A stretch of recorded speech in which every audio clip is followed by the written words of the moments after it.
Hello everyone, I hope कि आप सब अच्छे होंगे और स्टडी अच्छी चल रही होगी। अगर आप फर्स्ट टाइम मेरे चैनल पे विज़िट कर रहे हैं तो प्लीज़ सब्सक्राइब माय चैनल। आज जो हम टॉपिक डिस्कस करने वाले हैं वो बीएससी नर्सिंग सेकेंड ईयर के प्रीवियस ईयर क्वेश्चन पेपर में आया हुआ है 2025 में। फार्मेकोलॉजी का है, टॉक्सिक इफ़ेक्ट ऑफ फार्मेकोडायनेमिक्स, यानी कि फार्मेकोडायनेमिक्स के टॉक्सिक इफ़ेक्ट्स क्या होते हैं।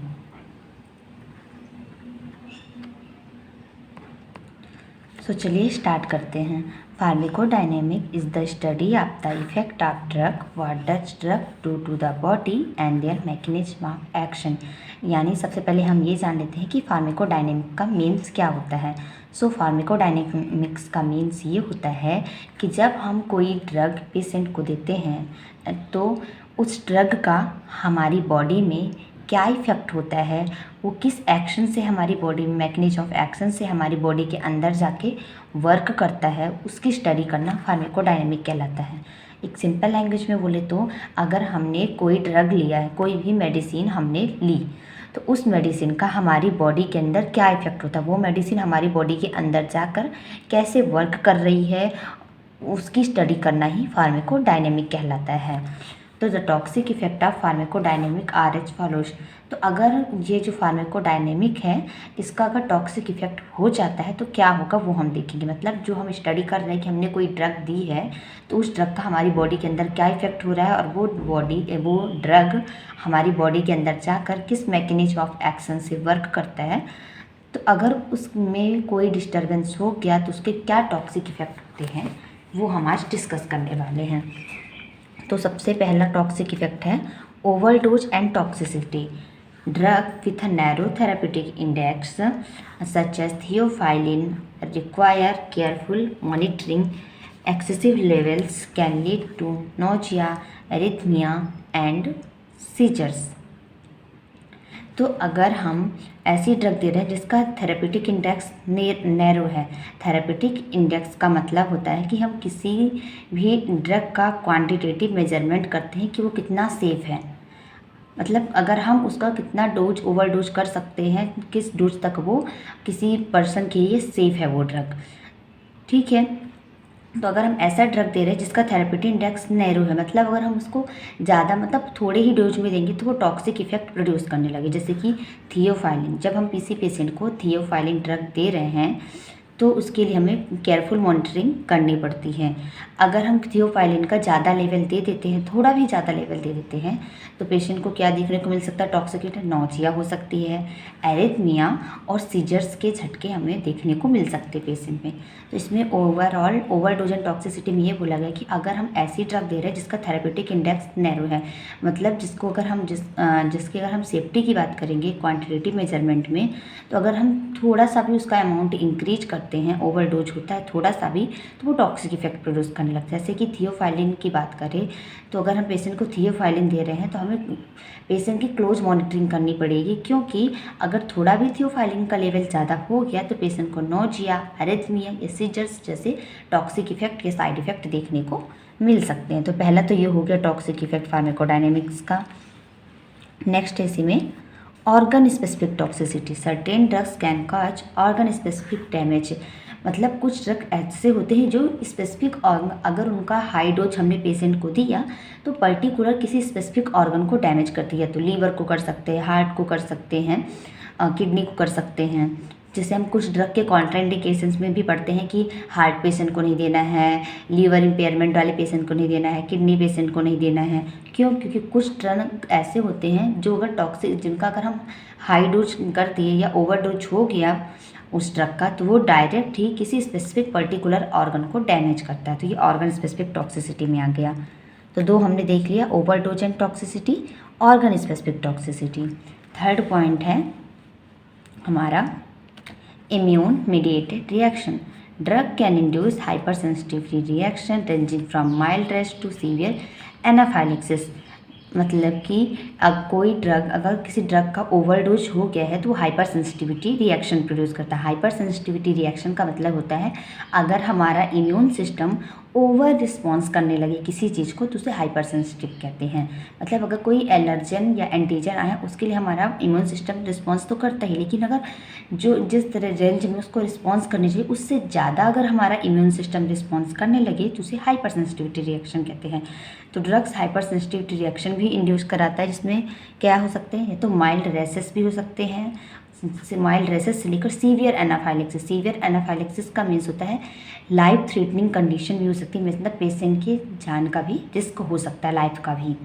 तो ड्रग नॉर्मल हाइपर सेंसिटिविटी, मतलब हाइपर सेंसिटिविटी रिएक्शन जब करते हैं जिसमें हमारा इम्यून सिस्टम ओवर रिस्पॉन्स करता है तो उसमें ये भी हो सकता है कि सिर्फ नॉर्मल रैशेस हो सकते हैं, या तो लाइफ थ्रेटनिंग कंडीशन एनाफाइलेक्सिस बन सकती है। एनाफाइलेक्सिस मतलब जिसमें जो एलर्जिक रिएक्शन होती है ना वो सीवियर होती है, जिससे पेशेंट की डेथ भी हो सकती है।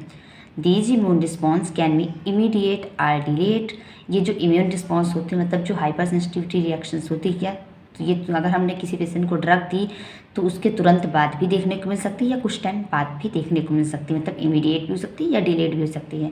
एंड में involve the formation of antibodies against the drug, या ये भी हो सकता है कि हमने जो ड्रग दी है उसके अगेंस्ट हमारा इम्यून सिस्टम एंटीबॉडी बना सकता है और उसके थ्रू हाइपर सेंसिटिविटी रिएक्शन हो सकती है। तो इम्यून मेडिएटेड रिस्पॉन्स में ड्रग क्या करता है, हाइपर सेंसिटिविटी रिएक्शन भी कराता है अगर उसका हाई डोज या ओवर डोज दे दिए, जिसमें माइल्ड रेसेस, सीवियर एनाफाइलेक्सिस यानी लाइफ थ्रेटनिंग एलर्जिक रिएक्शन भी हो सकती है। ये जो इम्यून रिस्पॉन्स होते हैं ये कभी कभी जैसे हमने पेशेंट का ड्रग का किसी ड्रग का ओवर डोज दिया तो तुरंत देखने को मिल सकते हैं, यानी इमीडिएट, या कभी कभी डिलेड यानी बाद में थोड़े टाइम बाद देखने को मिलती है रिएक्शन। या ये भी हो सकता है कि जो हम ड्रग दे रहे हैं उसके अगेंस्ट हमारी बॉडी में एंटीबॉडी बन सकती है। तो third point immune mediated reaction हो गया। फोर्थ पॉइंट है altered cellular signaling at higher concentration drugs can activate signaling pathway that can lead to cell death. तो इसमें क्या होता है, अगर हम किसी ड्रग का हायर कॉन्सेंट्रेशन दे देते हैं तो वो ड्रग एक्टिवेट हो जाता है और जो सिग्नलिंग पाथवे है उसको एक्टिवेट करता है, जिससे क्या होता है, सेल की डेथ हो जाती है। अल्टर्ड सेलुलर सिग्नलिंग का मीन्स ही होता है मतलब जो सेल का पाथवे होता है जिससे एक सेल दूसरे सेल से, मतलब कि नॉर्मल लैंग्वेज में क्या है, अल्टर सेलुलर सिग्नलिंग का मतलब होता है पाथवे होता है उसमें डिस्टर्बेंस हो जाता है, वो पाथवे जिससे जो सेल होती है आपस में कम्युनिकेट करती है, मतलब एक सेल दूसरे सेल से जिस पाथवे के थ्रू जिस रास्ते से कम्युनिकेट करती है उसमें डिसरप्शन हो जाना। जब उसमें डिसरप्शन आ जाता है तो जो सिग्नलिंग पाथवे है उसमें डिसरप्शन आ जाएगी, मतलब एक सेल दूसरे सेल से कम्युनिकेट नहीं कर पाएगी तो सेल की डेथ हो सकती है। ये कब होता है, जब हम कोई ड्रग हायर कंसंट्रेशन में दे दिए तो सिग्नलिंग पाथवे एक्टिवेट होगा, अल्टर्ड होगा। इसका मतलब जो सिग्नलिंग पाथवे है जिस पाथवे से एक सेल दूसरे सेल से कम्युनिकेट करती है उसमें डिसरप्शन आएगा और जिससे सेल की डेथ हो जाएगी। तो ये हो गया अल्टर्ड सेलुलर सिग्नलिंग। ये फोर्थ पॉइंट हो गया toxic effect of pharmacodynamics. Next है इसी में toxic metabolism. Some drugs when metabolized produce reactive metabolites that can be toxic. मतलब कि कुछ ड्रग जब उनका मेटाबॉलिज्म होता है तो वो रिएक्टिव मेटाबोलाइट्स बनाते हैं जो कि टॉक्सिक हो सकते हैं। रिएक्टिव मेटाबोलाइट्स का मतलब जब किसी हम ड्रग दे रहे हैं उस ड्रग का जब मेटाबॉलिज्म होता है तो किसी ड्रग का मेटाबॉलिज्म होने के बाद जो मॉलिक्यूल्स बनते हैं उसे रिएक्टिव मेटाबोलाइट्स कहते हैं। तो हमने कोई पेशेंट को ड्रग दिया, उस ड्रग का मेटाबॉलिज्म हुआ, उसके मेटाबॉलिज्म से रिएक्टिव मेटाबोलाइट्स बने और कभी कभी कुछ ड्रग के जो रिएक्टिव मेटाबोलाइट्स होते हैं तो वो टॉक्सिक होते हैं। नेक्स्ट पॉइंट हमारा है genotoxicity and teratogenicity. Certain drugs can cause genetic mutations or birth defect. कुछ ड्रग ऐसे होते हैं जिनको अगर हाई डोज में दिए तो वो जेनेटिक म्यूटेशन, हमारे जीन में म्यूटेशन यानी चेंजेज करा सकते हैं जो कि हार्मफुल होते हैं। म्यूटेशन में तो हमने पढ़ा है कि जो जीन्स होते हैं उसमें हेरिटेबल चेंजेज आते हैं, सडन होते हैं जो कि हार्मफुल हो सकते हैं या बर्थ डिफेक्ट भी करा सकते हैं। टेरेटोजेनिसिटी की मतलब भी यही होता है कि ऐसे ड्रग जिनमें एबिलिटी होती है कि वो बर्थ डिफेक्ट करा सकते हैं या डेवलपमेंट में एबनॉर्मलिटी करा सकते हैं। तो सेवन्थ पॉइंट हमारा हो गया genotoxicity and teratogenicity. Eighth point और लास्ट पॉइंट हमारा है cumulative and delayed effect. Some toxic effect may not be immediate apparent but can accumulate over time. मतलब कुछ ड्रग ऐसे होते हैं जिनका अगर हमने ओवर डोज दिया तो उसके जो टॉक्सिक इफेक्ट है वो ड्रग के देने के तुरंत बाद एपियर नहीं होंगे, मतलब कुछ टाइम बाद हमें देखने को मिलेंगे। Chronic exposure to certain drugs can lead to cumulative toxicity necessitating long term monitoring and dose adjustment. मतलब कि इसमें हमने यही देखा कि कुछ ड्रग होते हैं वो अपना टॉक्सिक इफेक्ट तुरंत शो नहीं करते। मतलब अगर हमने किसी पेशेंट को किसी ड्रग का ओवर डोज दिया तो वो तुरंत ही टॉक्सिक इफेक्ट शो नहीं करेंगे, बल्कि कुछ टाइम बाद शो करेंगे। और अगर हम उस ड्रग का पेशेंट को मतलब 1 से 2 बार ओवर डोज हो चुका है तो उससे क्यूमुलेटिव टॉक्सिसिटी होगी। मतलब जब हम स्टार्टिंग से ही उस पेशेंट को ड्रग दे रहे हैं तभी से उस पेशेंट के बॉडी में सीवियर टॉक्सिक रिएक्शंस या टॉक्सिक इफेक्ट देखने को मिलते हैं। ऐसे कंडीशन में हमें ज़रूरत होती है कि हमें पेशेंट की क्लोज मॉनिटरिंग करनी होती है और डोज को एडजस्टमेंट करना होता है जो डोज ओवर डोज हो रहे हैं। तो आइए लास्ट पॉइंट हो गया क्यूमुलेटिव एंड डिलेड इफेक्ट। सो आज हमने overall toxic effect of pharmacodynamics के बारे में डिस्कस कर लिया। आई होप कि आपको मेरी वीडियोज पसंद आ रही हूँ, तो please like share and subscribe my channel. और इसके बाद हम जो CET के क्वेश्चंस हैं उसको डिस्कस करेंगे और साथ ही साथ हम BSc नर्सिंग 3rd ईयर के क्वेश्चंस भी डिस्कस करते जाएंगे। आई होप आपको मेरी वीडियोज पसंद आ रही हो, तो please like share and subscribe my channel. Thank